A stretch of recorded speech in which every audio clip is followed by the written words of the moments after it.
So we're at house number 14 here. This is in Washbrook Road near QA Hospital, and we picked up the keys day before yesterday, and this is basically our real first look around the house now that there's nothing actually in the house, and we're just going to talk about what the current state is, what needs to be done, and what our plans are for it generally. So I wanted to walk through the actual floor plans as they are at the moment. We're going to make a few changes to it. We can see that there's a big lounge on the ground floor, and we can see that upstairs it's exactly the same size except for it's split into 2 bedrooms. So that's an obvious one for us to tackle. What we're looking to do in this house is actually make it a really good standard, but also cut back on costs, so it doesn't go into like the £50,000 to £100,000 mark. It's quite a lot of them do. We have the bathroom here. It's quite a large bathroom, and we're going to split it into being a separate toilet and sink and a separate shower room as well. So we've got obviously toilet, sink, bath, shower. Not a big fan of these tiles here or this shower curtain loop that's actually on the ceiling. So we're going to get that sorted out. We've got the lounge at the front of the property, and we're going to plan to turn that into 2 bedrooms, or a lounge and a bedroom. This room is pretty much ready to go because we've got the main essentials. We've got loads of power sockets, we've got a big radiator, we've got loads of light, and it's great. We're going to use this to be the access to that bedroom, and then we'll knock a hole through in this wall here to create the access to this bedroom. So each of these bedrooms will be about 8.5 square metres. So single occupancy, but obviously furnished to a nice high standard, double beds, everything like that. We need to move the light into the centre, put another light in. We need to put a couple of extra power sockets in as well, and block off this fireplace. As you can see, it says 1899 here.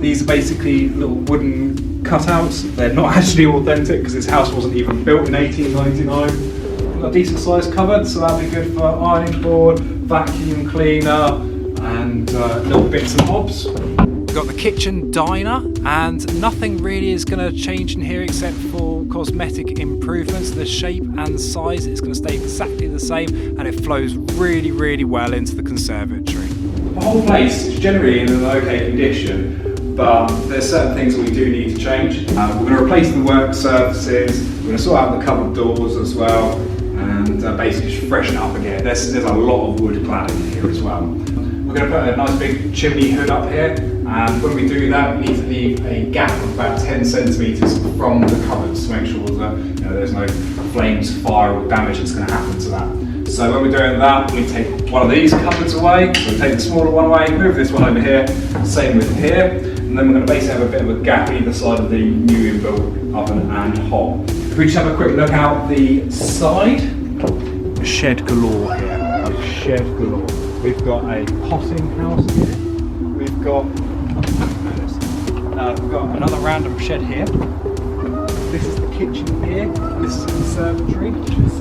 It's probably about 13 square metres, this whole thing bolted up. We've got bike storage already, sitting area, so if anybody's having a cigarette or anything like that, they can sit there. We've also got a greenhouse, we've got another little sitting area here. We've got a big old deck area along here. So it's all going to be cut back a bit, but to maintain privacy. It's a conservatory, so we're going to put a dining room table and chairs in here. It's south facing, so it's going to get quite a lot of sun.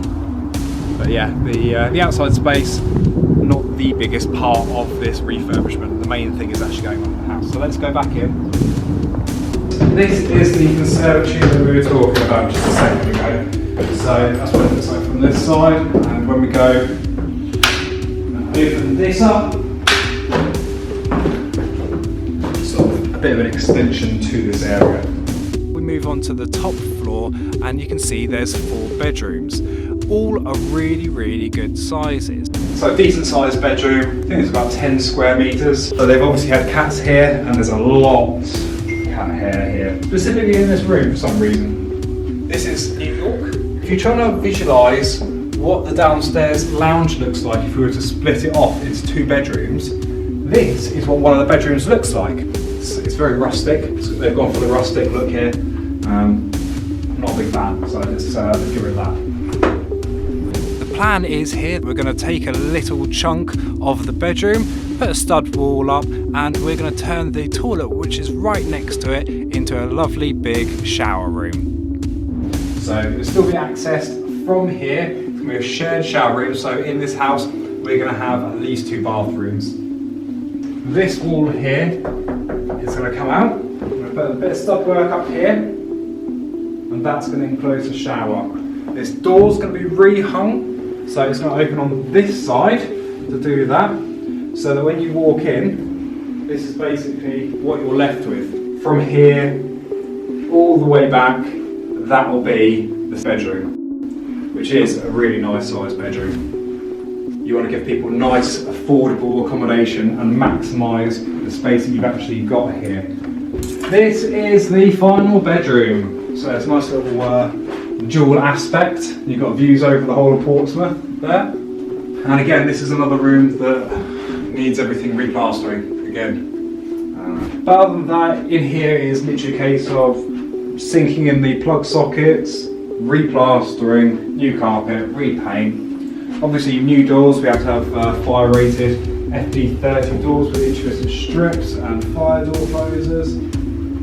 That's throughout except for the bathrooms. So yeah, oh yeah, the pièce de résistance, not that we can actually use it because it doesn't conform to building regs, but this is a hell of a lot better than some of the other ones we've got. It's quite handy.